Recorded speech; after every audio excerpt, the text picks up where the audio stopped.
Hello friends, आप सब कैसे हैं। मैं हेल्थ टिप्स विद सक्सेस में आपका स्वागत करती हूँ।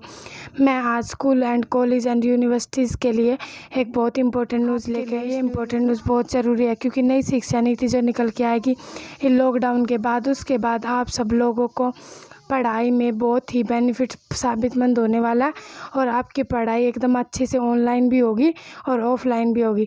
तो मैं इस बात के बारे में आपको पूरी जानकारी बताते हुए मैं वीडियो बनाती हूँ। मैं आपको ये आज का न्यूज़पेपर में न्यूज़ आई हुई है, तो मैं आपको ये पूरी न्यूज़ पढ़कर बताती हूँ कि इस न्यूज़ में क्या लिखा हुआ है, क्या होने वाला है।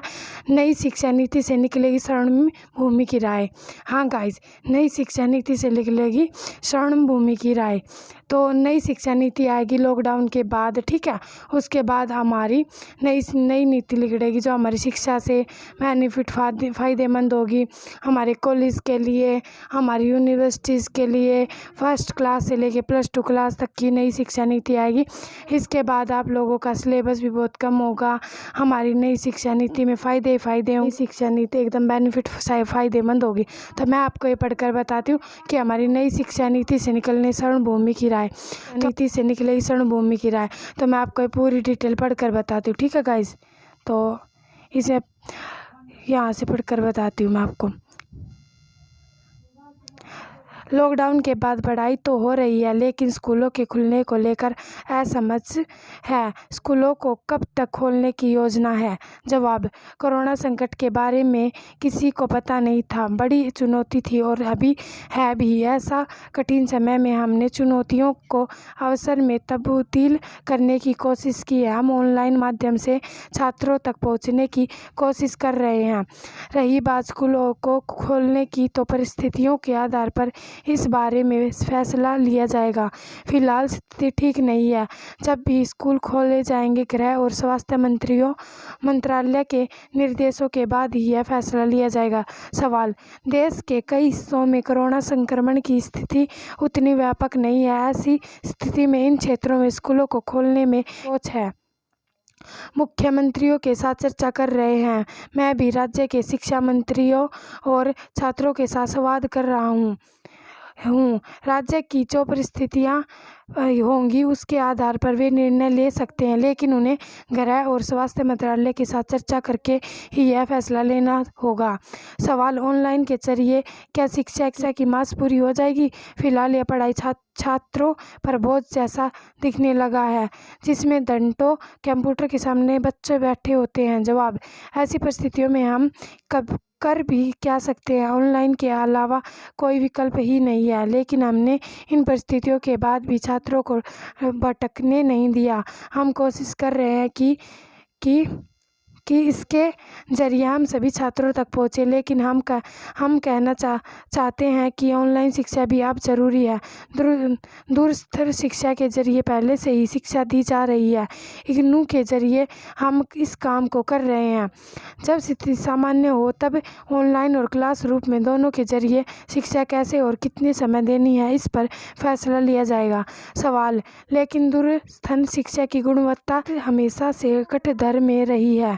इसके दोयम दर्ज का माना जाता है। जवाब: ऑनलाइन और दूरस्थ शिक्षा की गुणवत्ता को लेकर हम काफ़ी सोचते हैं।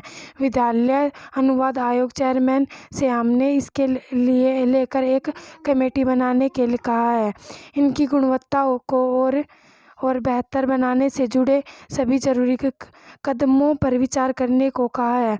दूरस्थ शिक्षा के स्तर में कोई कमी नहीं होगी। हर 3 महीने में अपने स्तर पर इसकी समीक्षा करेंगे। सवाल: दूर दराज या ग्राम क्षेत्रों के ऐसे बच्चे जिनके पास कंप्यूटर नहीं है, उनके लिए ऑनलाइन शिक्षा का कोई मतलब नहीं है। ऐसे में उन्हें पढ़ाई की क्या योजना है? जवाब: यह बात सही है कि आप भी बड़ी संख्या में छात्रों के पास कंप्यूटर और इंटरनेट नहीं है। ऐसे में हम दूसरे माध्यमों से भी उन तक पहुँचने और उन्हें पढ़ाने की योजनाएं पर काम कर रहे हैं। हाल ही में हमने स्वप्रभा के 32 चैनलों में से स्कूल के लिए 12 नए चैनल शुरू करने का फैसला लिया है। रमेश पोखरियाल की यह अपडेट है, इसने ये पूरी जानकारी दी। कोरोना संक्रमण की आज जब भारत में बढ़ने लगी, वह छात्रों के लिए परीक्षाओं का काल था। 10वीं 12वीं के बाद भविष्य के सामने, लेकिन कोरोना और लॉकडाउन ने सब कुछ बीच में ही रोक दिया। चिंता बढ़ी थी। परीक्षा के नतीजों के लिए अभी इंतजार हो रहा है, लेकिन अच्छी बात यह हुई कि पढ़ाई नहीं रुकी। केंद्रीय मानव संसाधन विकास मंत्रालय रमेश पोखरियाल निशंक ने इसके सुनिश्चित किया। दैनिक जागरण के संपादक मंडल के साथ निशंक ने नई शिक्षा नीति और भविष्य रोड मैप को लेकर बातचीत की। प्रस्तुत है एक अंश।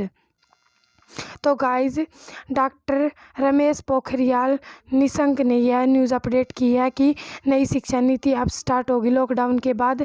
तो गाइज, ये आपके लिए बहुत इंपॉर्टेंट न्यूज़ थी कि आपकी नई शिक्षा नीति स्टार्ट होगी, कि 10वीं और +2 के एग्ज़ाम जो रह गए थे उन्हें होने का तो कोई चांस है नहीं, क्योंकि कोरोना महामारी बहुत ज़्यादा बढ़ रही है। तो आपके 10th और +2 के एग्ज़ाम मुश्किल ही होंगे, क्योंकि आप सब लोगों को प्रमोट किया जाएगा। यहाँ तक कि कॉलेज, यूनिवर्सिटी और गुरु जम्बेश्वर यूनिवर्सिटी ने तो बच्चों को प्रमोट कर भी दिया है। तो गाइस, ये न्यूज़ आपके लिए बहुत इंपॉर्टेंट थी।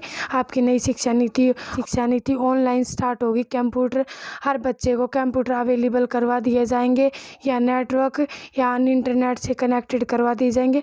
उसके बाद जब तक ये कोरोना महामारी चलेगी, जब तक आपकी परीक्षाएं ऐसे ही ऑनलाइन या कंप्यूटर पर आपकी पढ़ाइयाँ चलती रहेंगी। तो thank you so much guys. इससे भी अच्छी अपडेट पाने के लिए लोगों के पास टाइम टू टाइम अपडेट मिलती रहे और आपको पूरी जानकारी मिलती रहे। अगर आपको पूरी जानकारी चाहिए तो मेरे चैनल को लाइक कीजिए, शेयर कीजिए एंड सब्सक्राइबर कीजिए। शिक्षा और शिक्षा विभागों और यूनिवर्सिटीज़, कॉलेज और हेल्थ टिप्स के बारे में इंपॉर्टेंट नोटिस, टॉपिक्स, सब कुछ मेरे चैनल पर हर दिन हर टाइम अवेलेबल रहता। हर टाइम हर वीडियो बनती रहेगी। तो आप मेरे चैनल को लाइक कीजिए, शेयर कीजिए एंड सब्सक्राइबर कीजिए, इससे भी अच्छे अपडेट पाने के लिए। तो गाइज, आप चिंता ना करें, आपकी परीक्षाएँ आए, सब कुछ आपकी परीक्षाएँ, आपकी पढ़ाई सब कुछ स्टार्ट हो जाएगी गाइज। तो थैंक यू सो मच। मेरे वीडियो को लाइक कीजिए, शेयर कीजिए एंड सब्सक्राइब कीजिए। Thank you so much.